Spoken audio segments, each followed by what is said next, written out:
నాకు క్యాన్సర్ లాంటి వ్యాధి వచ్చింది. నేను నిమ్స్ హాస్పిటల్లో జాయిన్ అయ్యాను. నా డాక్టరు 2 నెలల కంటే ఎక్కువ బతకమని చెప్పాడు.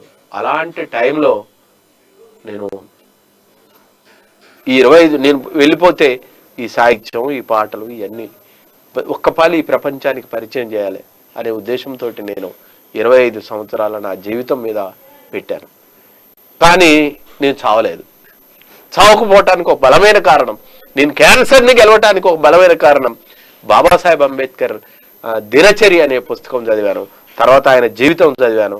ఆయన బౌద్ధం చెప్తే బౌద్ధం మీద చదివాను. ఆయన పూలే గురించి చెప్తే పూలే గురించి చదివాను. ఆయన సావిత్రిబా గురించి చెప్తే సావిత్రిబా గురించి రాశాను. వీళ్ళందరి మీద పాటలు రాసుకుంటూ వెళ్ళిపోయాను. మీకు క్యాన్సర్ వచ్చి డాక్టర్స్ కడుపు పగులుతుంది ఎందుకు పోతున్నావు ఉద్యమ పాటలకు అని చెప్పినా కూడా ఆపకుండా ఉద్యమ పాటలు పాడినట్టు పోయాను నేను. అప్పుడే తెలంగాణ ఉద్యమం ప్రారంభమైంది. నేను గద్దరన్న ఇద్దరం కలిసి పెద్ద ఎత్తున మనుగురు నుంచి ఆదిలాబాద్ వరకు నడుచుకుంటూ వెళ్ళాం. శ్రీరాంపూర్ వచ్చిన తర్వాత అక్కడ ప్రజలందరూ కూడా పెద్ద ఎత్తున పాడు పాడు పాడు అన్నారు. పాడే వరకే మళ్ళా కడుపుకేసిన కుట్లు 10 కుట్లు పడిగి రక్తం వచ్చింది. మళ్ళా నన్ను తీసుకొని వెళ్ళి హాస్పిటల్లో జాయిన్ చేసి మళ్ళా కుట్లేసి నన్ను మంచిగా చేశారు.